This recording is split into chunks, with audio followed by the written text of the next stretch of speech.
اعوذ باللہ من الشیطان الرجیم بسم اللہ الرحمن الرحیم قال له موسیٰ هل اتبعک علی ان تعلمنی مما علمت رشدا قال انک لن تستطیع معی صبرا وکیف تصبر علی ما لم تحط به خبرا آمنت باللہ صدق اللہ مولانا العظیم۔ سورہ کہف کی آیت نمبر 65 سے لے کر 68 تک 3 آیات مبارکہ تلاوت کی گئی۔ حضرت موسیٰ علیہ السلام کا حضرت خضر علیہ السلام کی بارگاہ میں حاضر ہونا ان آیات مبارکہ میں بیان کیا گیا۔ چنانچہ حضرت خضر علیہ السلام مجمع البحرین یعنی جہاں دو سمندر آپس میں ملتے تھے، سمندروں کی سنگم پہ ان سے ملاقات ہو گئی تو حضرت خضر علیہ السلام کے متعلق رب کائنات نے ارشاد فرمایا فوجدا عبدا من عبادنا آتیناہ رحمتا من عندنا وعلمناہ من لدنا علما، تو ہمارے بندوں میں سے ایک بندے کو پایا جسے ہم نے اپنے پاس سے رحمت دی اور اپنا علم لدنی انہیں عطا فرمایا۔ علم لدنی باطنی علم کو کہتے ہیں، جسے علم تکوین کے ساتھ تعلق ہوتا ہے، یعنی مستقبل میں کیا ہوگا، لوگوں کی تقدیروں کے اوپر نظر رکھنا، لوگوں کی تقدیر میں کیا لکھا ہے، یہ اللہ تعالیٰ اپنے خاص بندوں میں سے بعض کو یہ عطا فرماتا ہے۔ تو حضرت موسیٰ علیہ السلام کے پاس شریعت کا علم تھا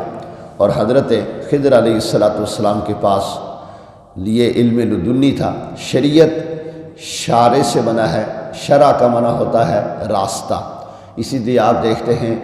کہ بڑے راستے جہاں ہوتے ہیں وہاں لکھا ہوتا ہے یہ شارع عام نہیں۔ تو ظاہری انسان کی اصلاح کا جو طریقہ کار ہے اس کی وضع قطع شریعت کے مطابق ہو، داڑھی ہے، سر پہ امامہ شریف ہے، لباس اس کا درست ہے، اسے شریعت کہا جاتا ہے۔ نماز روزے کی پابندی، لوگوں کے حقوق کی ادائیگی، یعنی شریعت اسلام جس چیز کا تقاضا کرتا ہے اس کی پابندی کرتا ہے تو اسے شریعت کہا جاتا ہے۔ اور باطنی علم یعنی باطن کو پاک کرنا، اپنے آپ کو غیبت سے، چغلی سے، تہمت سے، حرص سے، لالچ سے اور اسی طرح تکبر غرور سے اپنے آپ کو پاک کرنا، یہ طریقت کا علم کہلاتا ہے۔ تو نبی پاک صلی اللہ علیہ وآلہ وسلم ان تمام علوم کے جامع تھے، اس لیے اللہ نے ارشاد فرمایا یعلمہم الکتاب والحکمت ویزکیہم، میرے محبوب انہیں پاک کریں گے، کتاب و حکمت سکھائیں گے اور پاک کریں گے، یعنی ظاہر و باطن دونوں کو پاک کر دیں گے۔ تو نبی پاک صلی اللہ علیہ وآلہ وسلم چونکہ تمام علوم کے جامع تھے اور حضور سے پہلے انبیاء کرام علیہ السلام میں سے کسی کو اللہ نے شریعت کا علم عطا فرمایا تھا، کسی کو اللہ رب العالمین نے باطن یعنی طریقت کا علم عطا فرمایا تھا۔ موسیٰ علیہ السلام کے پاس شریعت کا علم تھا، حضرت خضر علیہ السلام کے پاس باطنیت کا طریقت کا علم تھا۔ تو موسیٰ علیہ السلام ان کے پاس گئے اور کہا قال له موسیٰ هل اتبعک علی ان تعلمنی مما علمت رشدا، ان سے موسیٰ علیہ السلام نے کہا کیا میں تمہارے ساتھ رہوں اس شرط پر کہ مجھے سکھا دو نیک بات جو تمہیں تعلیم دی گئی ہے۔ اس میں مفسرین نے لکھا ہے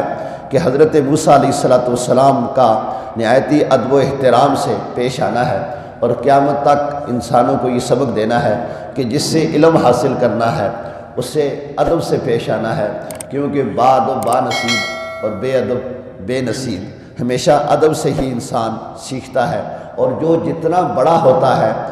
اب موسیٰ علیہ السلام سے بڑا اس زمانے میں کون تھا کہ جن کو رب العالمین نے یہ معجزات عطا فرمائے کہ آپ پتھر کے اوپر اپنا عصا مارتے تھے تو پتھر سے 12 چشمے جاری ہو جاتے تھے،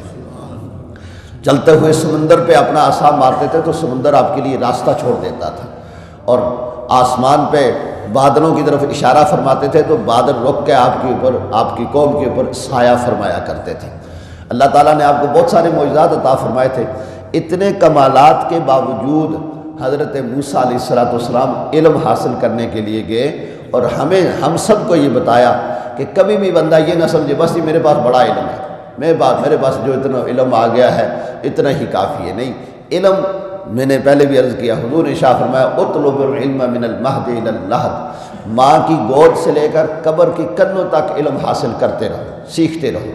اور یہ علم حاصل کیسے ہوتا ہے؟ یہ ادب سے حاصل ہوتا ہے۔ جو بندہ ادب کرتا ہے اپنے استاد کا، اسے ضرور اللہ اس علم عطا فرماتا ہے، اور جو جتنا بڑا ہوتا ہے اتنا ہی بڑا ادب و احترام والا ہوتا ہے۔ اس لیے شیخ سعدی علیہ رحمہ فرماتے ہیں نعد شاخ پر میوہ سر بر زمین، کہ وہ شاخ جو میووں سے بری ہوئی ہوتی ہے، وہ درخت جو میووں سے بھرا ہوا ہوتا ہے، وہ اپنے سر کو زمین پہ جھکا کے رکھتا ہے، اور وہ اس لیے جھکا کے رکھتا ہے کہ اپنے زمین کو سلام کرتا ہے کہ میری جڑوں کی وجہ سے، میری اصل کی وجہ سے مجھے یہ پھل لگا ہوا ہے۔ اگر میری اصل ہی نہ ہو، میرا استاد ہی نہ ہو، مجھے پڑھانے والا ہو، مجھے یہ درس دینے والا ہی نہ ہو، تو مجھے یہ پھل کہاں لگتا۔ اور دوسری طرف آپ دیکھیں سفیدے کا درخت وہ سیدھا چلتا ہے کیونکہ اس کے ساتھ کوئی پھل نہیں ہوتا، اور پھر سفیدے کے درخت کی تیلیاں بنتی ہیں، یہ جس سے آپ آگ جلاتے ہیں، یعنی وہ آگ کا کام دیتا ہے۔ اور دوسری طرف جس درخت کے ساتھ پھل لگتا ہے لوگ اسے سنبھال کر رکھتے ہیں، اس کی قدر کرتے ہیں۔ تو یہ پھل ملتا کیسے ہے؟ ادب سے، احترام سے۔ موسیٰ علیہ السلام نے حضرت خضر علیہ السلام سے نہایت ادب کے پیش نظر کہا هل اتبعک علی ان تعلمنی مما علمت رشدا، میں آپ کی اتباع کروں گا۔ اتباع کا معنی ہوتا ہے پیچھے چلنا، اسی سے بنا ہے متبع۔ حضور نے ارشاد فرمایا کہ جیسے امام کرے ویسے تم کرو، امام رکوع میں ہے تم نے رکوع میں جانا ہے، امام سجدے میں ہے تو تم بھی سجدے میں جانا ہے، امام سجدے سے اٹھے تو تم نے بھی سجدے میں اٹھنا ہے۔ اگر کوئی بندہ امام سے پہلے رکوع میں چلا جاتا ہے، یہ مسئلہ بھی یاد رکھے، اگر کوئی بندہ امام سے پہلے رکوع میں چلا جاتا ہے تو وہ حضور نے ارشاد فرمایا ہو سکتا ہے اس کا سر گدھے کا بنا دیا جائے، یعنی اپنے امام سے، اپنے استاد سے آگے نہیں بڑھنا کسی صورت میں، اس کے پیچھے چلنا ہے، تو اسے ہی اتباع کہا جاتا ہے۔ تو موسیٰ علیہ السلام نے کہا حل اتبعک، میں آپ کی اتباع کروں گا، آپ کے پیچھے چلوں گا، آپ کا احترام کروں گا، الا ان تعلمنی مما علمت رشدا، اس بات پر کہ آپ مجھے وہ سکھائیں جو اللہ نے آپ کو ہدایت، آپ کو تعلیم کی دی ہے۔ اب حضرت خضر علیہ السلام نے فرمایا انک لن تستطیع معی صبرا، آپ میرے ساتھ ہرگز نہیں ٹھہر سکیں گے، آپ صبر نہیں کر سکیں گے، کیونکہ آپ کو اللہ نے علم لدنی عطا فرمایا تھا، مستقبل کا علم تھا آپ کے پاس، اور اس اعتبار سے بھی آپ نے یہ بات کہی کہ آپ کو پتہ تھا کہ موسیٰ علیہ السلام کے پاس شریعت کا علم ہے، اور شریعت کا تقاضا یہ ہوتا ہے کہ بندہ بظاہر کوئی بھی کام بتائے ہوئے اصولوں کے مطابق کرے، اسلام کے اصولوں کے مطابق کرے، اس کے مطابق کرے تو اس کی حوصلہ افزائی ہوتی ہے، اس کے برخلاف کرے تو جو بھی اس کا پیروکار ہوتا ہے اس کی ذمہ داری ہوتی ہے کہ اس کو روکے۔ تو اللہ کے نبی کی یہ ذمہ داری ہے کہ وہ ایسا کام سے دوسرے کو روکے جو شریعت کے اصولوں کے مطابق نہ ہو۔ تو اس لیے حضرت خضر علیہ السلام نے فرمایا تھا کہ آپ کی شریعت کا اصول یہ ہے کہ آپ نے روکنا ہی روکنا ہے، میں جو کام کروں گا وہ آپ کی شریعت کے مطابق نہیں ہوں گے، وہ حقیقت کے مطابق وہ ہوں گے، وہ تکوینی علم ہوگا لیکن آپ کے شرعی اصولوں کے مطابق نہیں ہوں گے۔ اس لیے فرمایا انک لن تستطیع معی صبرا، آپ میرے ساتھ صبر نہیں کر سکیں گے۔ اور ساتھ ہی فرمایا وَكَيْفَ تَصْبِرُ عَلَى مَا لَمْ تُحِطْ بِهِ خُبْرًا، اس بات پر کیوں کر آپ صبر کریں گے جس چیز کا علم کا آپ کو احاطہ نہیں ہے، آپ کو اس بات کا علم نہیں ہوگا، مجھے علم ہوگا، اس لیے آپ صبر نہیں کر سکیں گے۔ تو حضرت موسیٰ علیہ السلام نے فرمایا قال ستجدنی ان شاء اللہ صابرا ولا اعصی لک امرا، فرمایا ان قریب اللہ چاہے تو مجھے آپ صابر پائیں گے، یعنی میں صبر کرنے والوں میں سے ہوں گا، اور میں کسی معاملے میں آپ کی نافرمانی نہیں کروں گا، آپ کی فرمانبرداری کروں گا۔ چنانچہ پھر حضرت خضر علیہ السلام کے ساتھ چلے موسیٰ علیہ السلام، اور مفسرین نے لکھا ہے کہ جب موسیٰ علیہ السلام حضرت خضر علیہ السلام کی بارگاہ میں حاضر ہوئے کو آپ کو دیکھا سفید چادر لیے ہوئے آپ لیٹے ہوئے تھے، آپ نے انہیں سلام کیا تو انہوں نے دریافت کیا کہ تمہاری سرزمین میں سلام کہاں؟ آپ نے فرمایا میں موسیٰ ہوں اور اللہ رب العالمین نے جو مجھے شریعت عطا فرمائی ہے اس میں سلام رکھا ہے۔ تو معلوم ہوا کہ